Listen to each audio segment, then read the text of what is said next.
It's time to take your business to the next level, the boss level. These are the premier business owner strategies and successes being utilized by the industry's top talent today. Rock your business like a boss, a VO boss. Now let's welcome your host, Anne Ganguza. Hey everyone, welcome to the VO Boss Podcast, the AI and Voice series.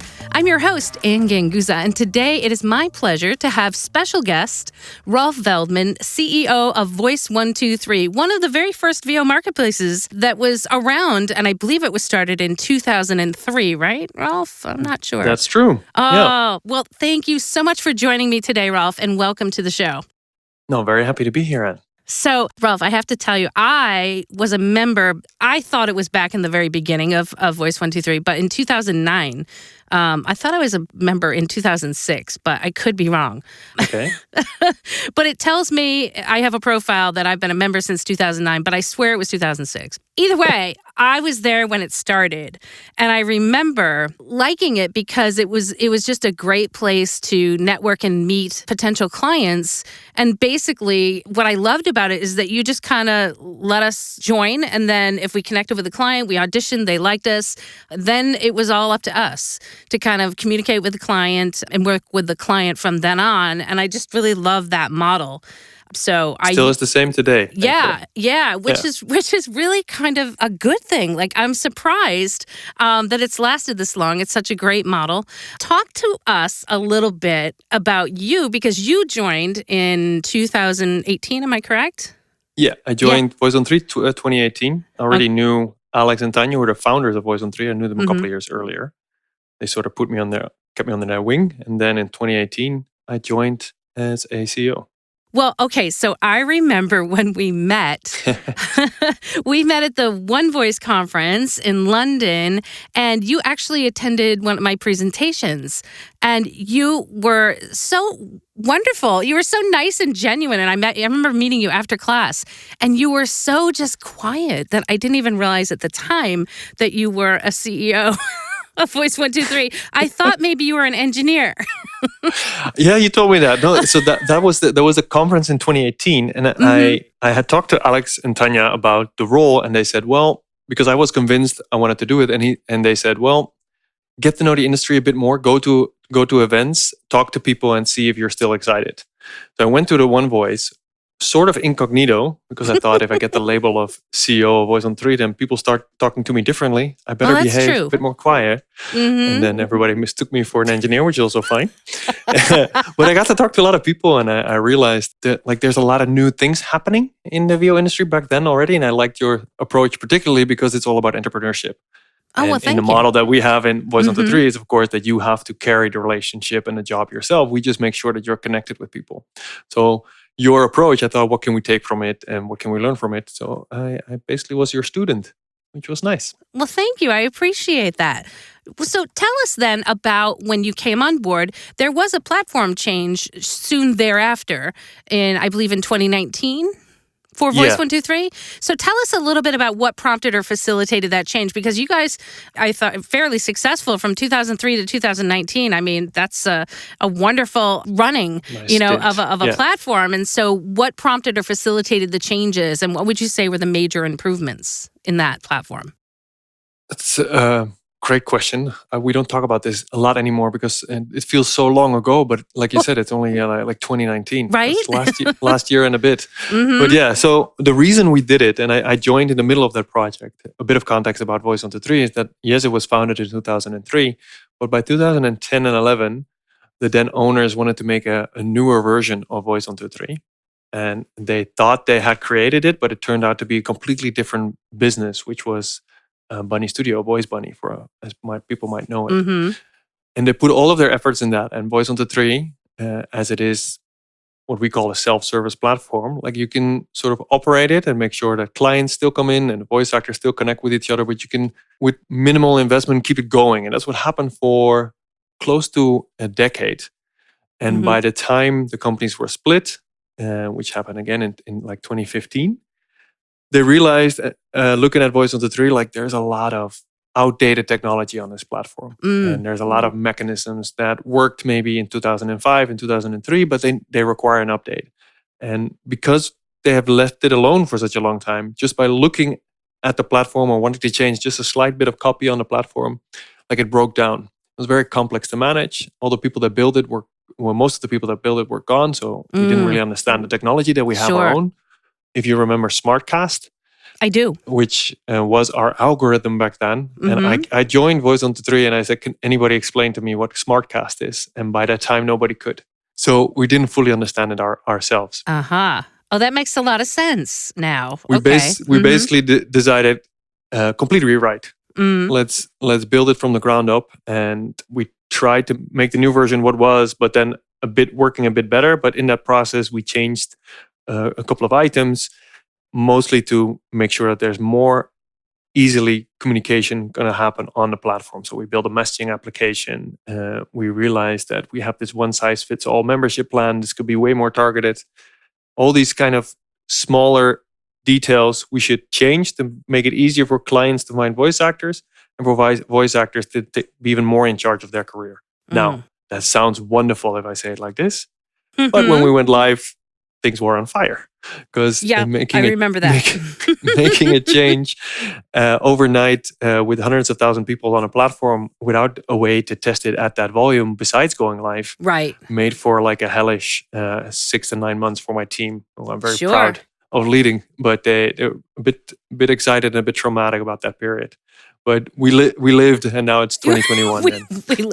I'm actually so glad I asked you that, because having a tech background myself, being a tech girl myself, I totally understand that now, because it was impossible for you to kind of test that out without going live with the volume of people that you had at the time. So understanding the back end workings of a platform like that, especially if you rewrote all of the code, I can see where that would have been a very difficult few months. And I think even if you had like one tiny thing that went wrong, you would probably hear an uproar from the community. There's a lot of work flowing through the platform, right? So every day it is down, or every day of functionality is not working that people are using, it's a potential job. So we were working a tightrope. So you're not unfamiliar with controversy. So in regards to Voice123. The first Voice conference, I was incognito, and the second one, it was a bit more wild. I was being interviewed, and it was exactly. But I thought I also needed to be there, and we need to keep going there, because what I wanted to change part in Voice123 is be more open about what Voice123 is, and be more transparent about what we do, because we've always been our whole mission was, let's stay out of the way of everything. But it made it also a bit mysterious, like, what is Voice123? Who owns Voice123? What is Voice123 doing? And I wanted to break some of those obstacles by being a bit more visible. Got it. So I was going to say, not even just one voice, but also a couple of other conferences that you pretty much attended every conference and were under fire, I think, under each one of them.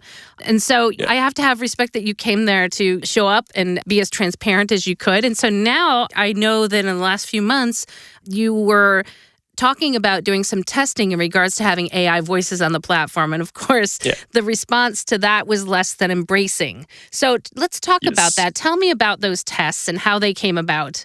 And then possibly what were the results of that testing? Because I think that's really telling for all of us in terms of how this industry is evolving.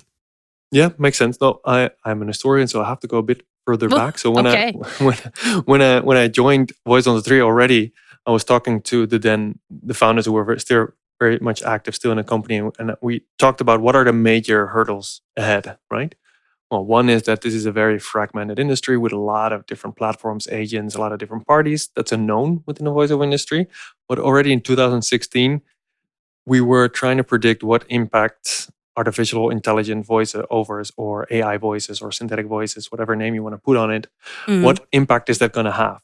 And by then we were kind of existential about it. Like, this is going to replace everything and we need to be prepared, and what do we need to do? Basically a bit of panic. And so it was already front of mind when I joined the company, and at least 25% of my time was trying to learn more about the space. Where is it going to hit? Where is AI voiceover going to change the way we do voiceover right now? Is it going to be as impactful as other major changes in the industry, like how cheap hardware is compared to 10 years ago? And I figured I'm only getting information if I talk to people, and that's not enough. Why don't we help our voice actors and help our voice clients and try to make sure that whatever happens in AI is associated to the marketplace of Voice123? and whatever we learn, we make public. What we wanted to do is figure out what kind of category of voice is going to be impacted, or is it going to be a new category? And we figured the best way to do it is to start having other companies offer AI voiceovers on the platform. So what we did in Q4 of 2020 is that whenever a voice client posts a project on Voice123, and they get a series of questions about what the project is for, and they also get the question, would you like to also receive an AI audition? And whoever toggled yes would get their regular 50 auditions or 20 auditions that they requested. But on top of that, we would add an AI generated audition from a set of profiles that we currently have on Voice123. They're not built by us, they're built by other people.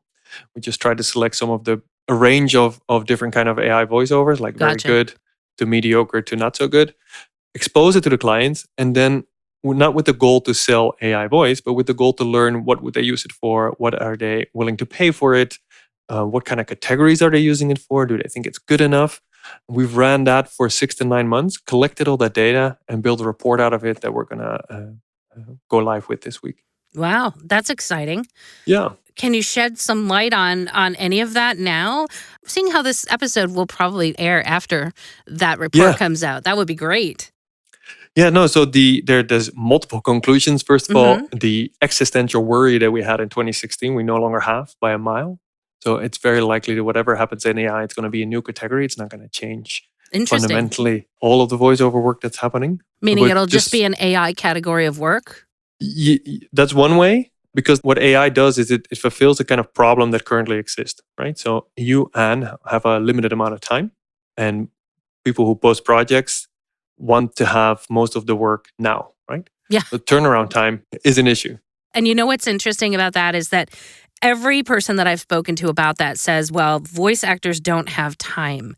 And the interesting thing is that every voice actor I would talk to, if I were to ask, do you have the time to do, a job today or get it back within a certain amount of time? And most all of them will say, I can do that within 24 hours. So the time you're talking is going to be something less than that. Is that correct? They wanted it yesterday or they wanted it in 2 hours. Is that correct? Yeah. So there's, I've been fortunate to talk to many companies in the voiceover industry. Like what clients expect of a turnaround time is about 2 hours. 2 hours. 3 hours. Got it. Right. And that's okay if it's short form audio. But sure. What happens if I want to do a 20-page e-learning course that I need to have live tomorrow? Then in those cases, AI, I'm not saying going to replace that need, but let's say in this case, you, Anne, you have your own voice and you have an AI version of that voice, and those two combined can fulfill that job easily, right? You would still be in control. That's one use case that will happen. Combined. That's pretty cool. Tell me what you mean by combined. So let's use the example of the course. And in that course, there's the meat of the content where people really need to pay attention and learn. And then there is the narrative that might be moving you from one chapter to another. Or there's the intro, the outro, some of the legal compliance that needs to be done. I'm just talking about a corporate e-learning course, for example.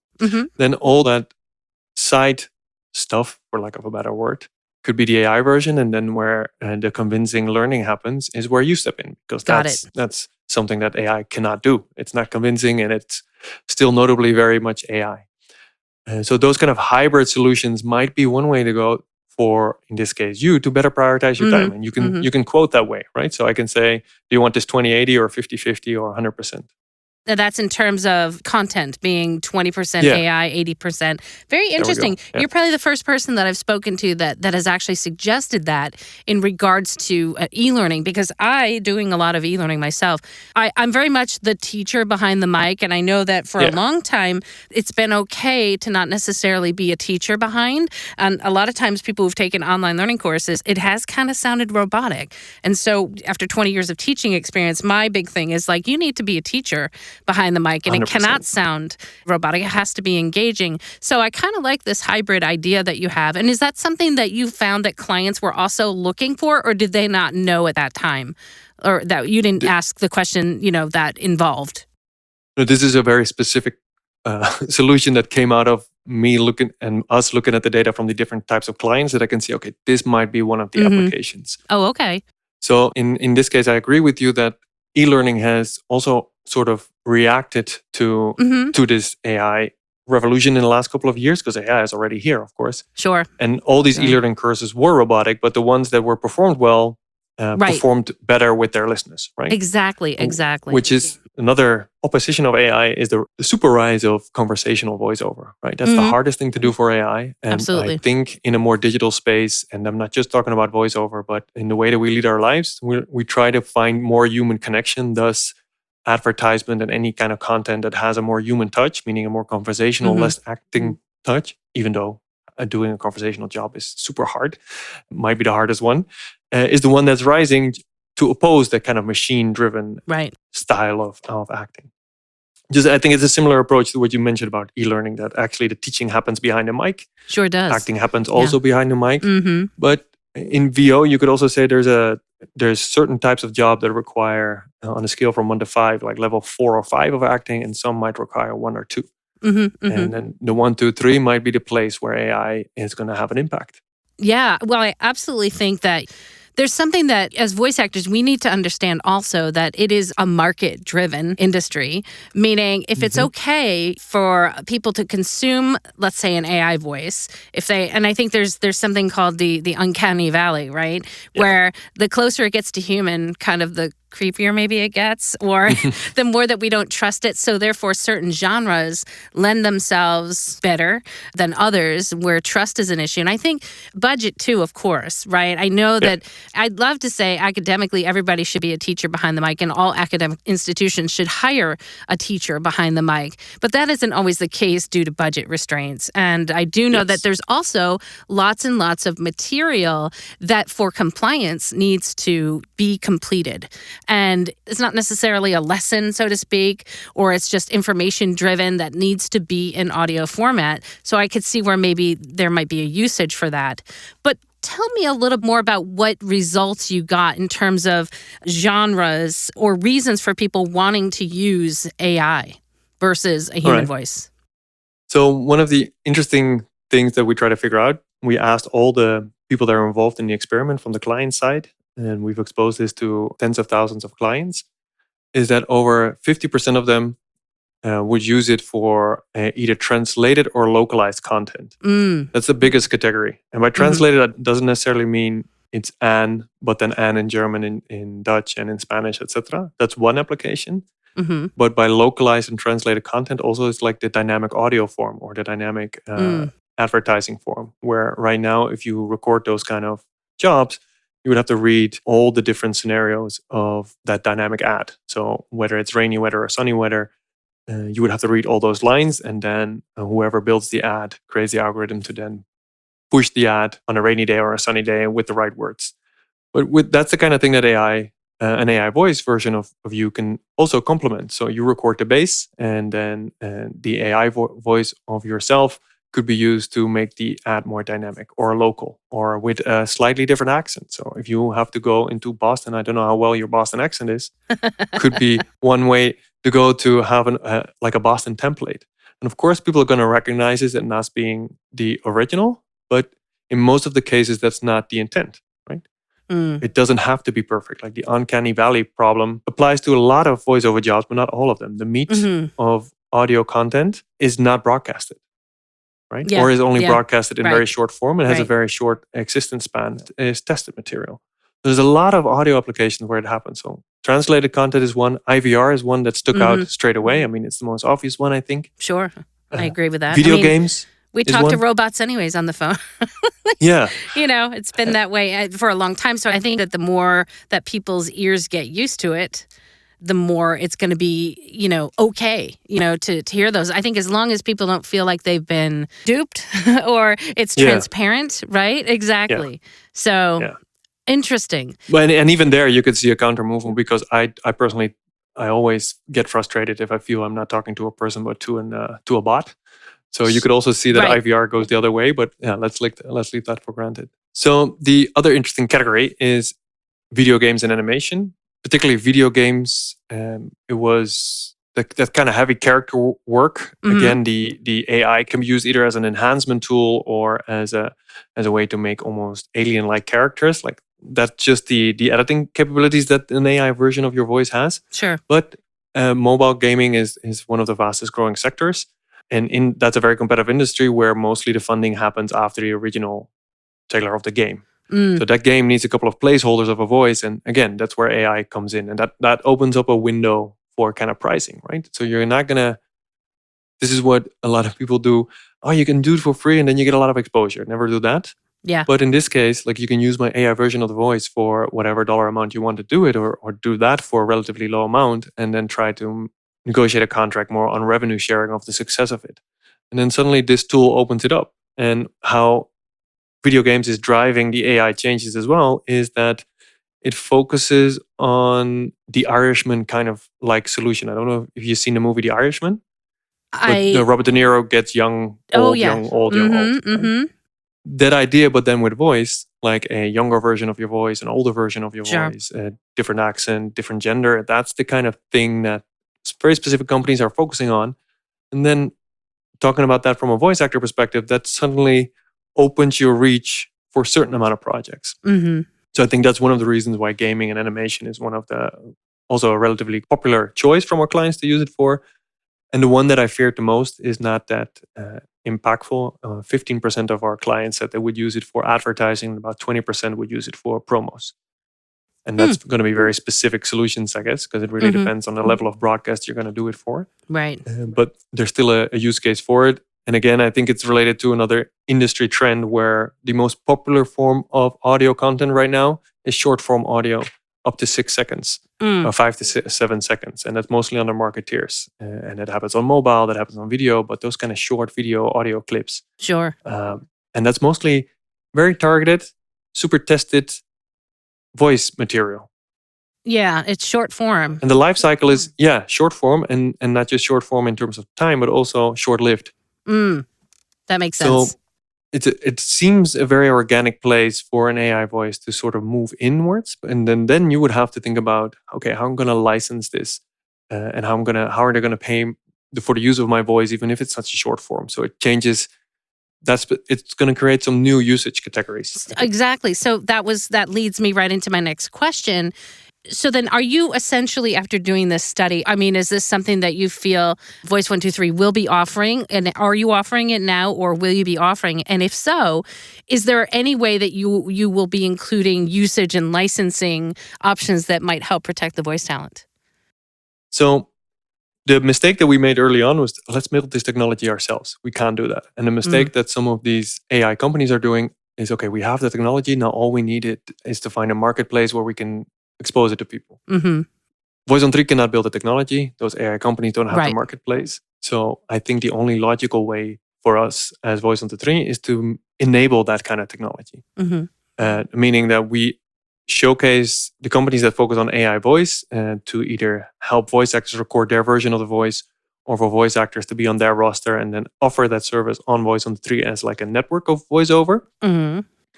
And the reason I want to do that as transparent as possible is precisely because then we can control the conditions on which that happens. And one of them is either licensing or copyright. Both are very important. I haven't figured out what the best way to do it is, but that's what we have in mind. Because ideally, like in an ideal scenario, AI, the best outcome of it would be a way to generate passive income for voice actors. Well, absolutely. Right?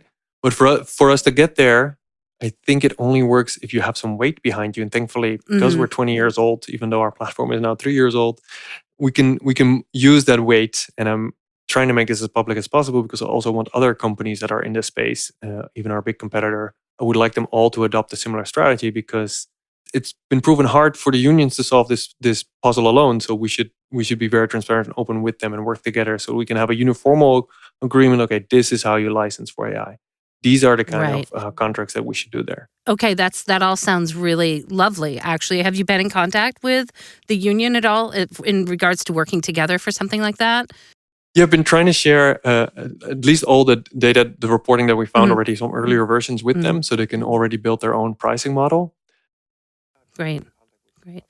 I think you made such an important point there that, the companies, and I know this through my experience of, I've done at least 20 episodes on voice and AI, and I've interviewed a lot of AI companies. And what you're saying is exactly true, is that they can make the voices. I mean, we can't make the voices. As a matter of fact, voice talent, they're like, well, how can I make a voice? Well, you can't make a voice. You have to hire a company to help generate that voice. And then you want to work with a company that's going to be hopefully ethical and protective of voice talent. Yeah. But I do know that a lot of these companies, they do not want to be marketers necessarily, nor do they have, the network in place to market it. So it's very interesting to kind of hear, yes, I see where that's like kind of the perfect marriage. I think what a lot of voice talent are afraid of is that, their voices are going to be devalued with AI in the first place. And so therefore, if it goes on a platform, a large platform, let's say like a pay-to-play, I think they might feel that their voices will be even less valued. What are your thoughts about that? Yeah, it's a discussion we have internally as well. Like, are we accelerating the process, or and maybe there's a potential side effect of it driving down prices or driving down volume of work that is available to voice actors? And I do think, let's say there's 100 voice actors being able to live off just voiceover right now, that might be slightly reduced because AI would go into those kind of Fiverr-like jobs. So it might have that effect. But in the end, AI is just as good as the voice that puts it in, right? So I think it's already mirroring how the industry works. There's some really good AI voice companies, and that's not necessarily because of the company, but it's just that the actor who provided that voice is really good. Absolutely. And that is something that I've also learned. I can see the same thing happening.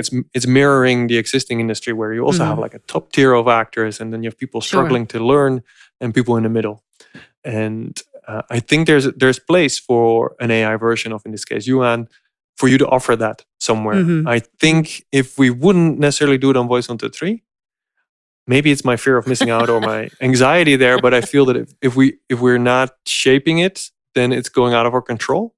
Sure. Have you thought, just out of curiosity, because I get the idea, Rolf, even though you're maybe, you're a historian, right? I also believe, though, that you're an entrepreneur. Yeah. Has the thought occurred to you to, I don't know, is there's companies that might be forming that wouldn't necessarily be pay to play, but would act as agents for AI voices? Yeah, no, that solution is going to come somewhere. But the agents only exist because they've made voice actors believe that they need a middleman.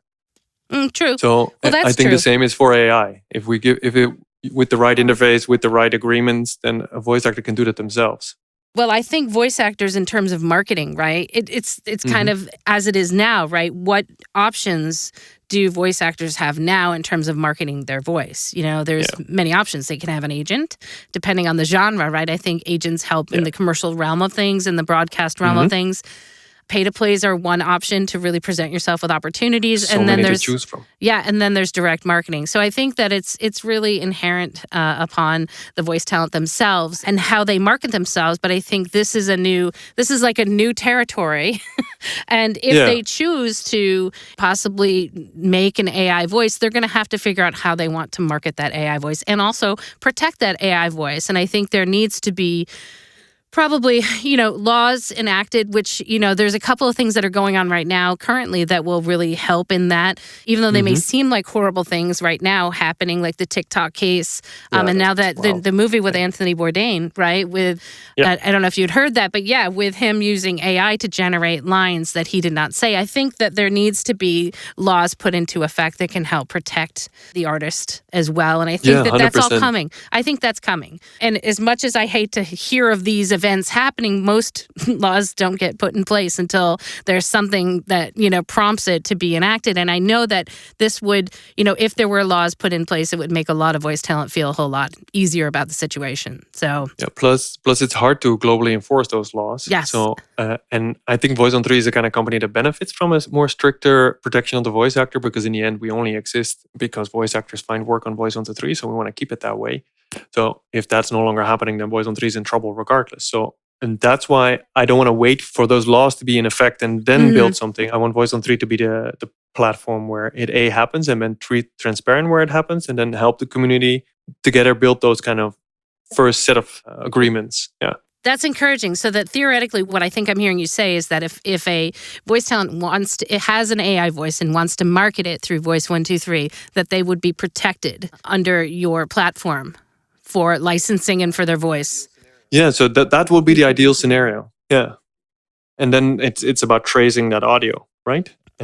Or finding an application in which you are able, as a voice actor, to say yes or no to a certain type of people using your AI voice. So there's all these, with every new iteration, we're going to find a new problem. So it's going to be slightly messy, of course, but... And then you'll find a solution, just as everything evolves, right? Technology evolves that way as well.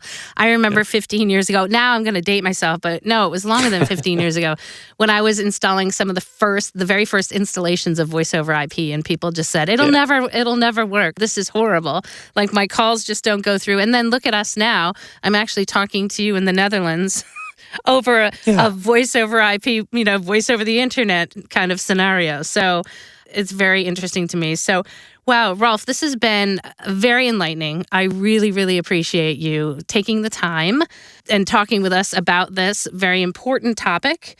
And now, if people have any questions or may want to reach out to you, what's the best way for that to happen? By the time this goes out, you can see the report. So if you just go to Voice123, the booth, which is a new side of our platform where we showcase this kind of educational material. And you can find it there, front and center, so the booth. And me personally, I always like giving my email out to people. So just go for rolf@voice123.com. Perfect. Well, Rolf, it has been a pleasure. I'd like to give a big shout out to our sponsor, IPDTL, who has allowed me to connect so nicely with Rolf in the Netherlands. And you guys have an amazing week, and we'll see you next week. Bye. Bye-bye. Join us next week for another edition of VO Boss with your host, Ann Ganguza.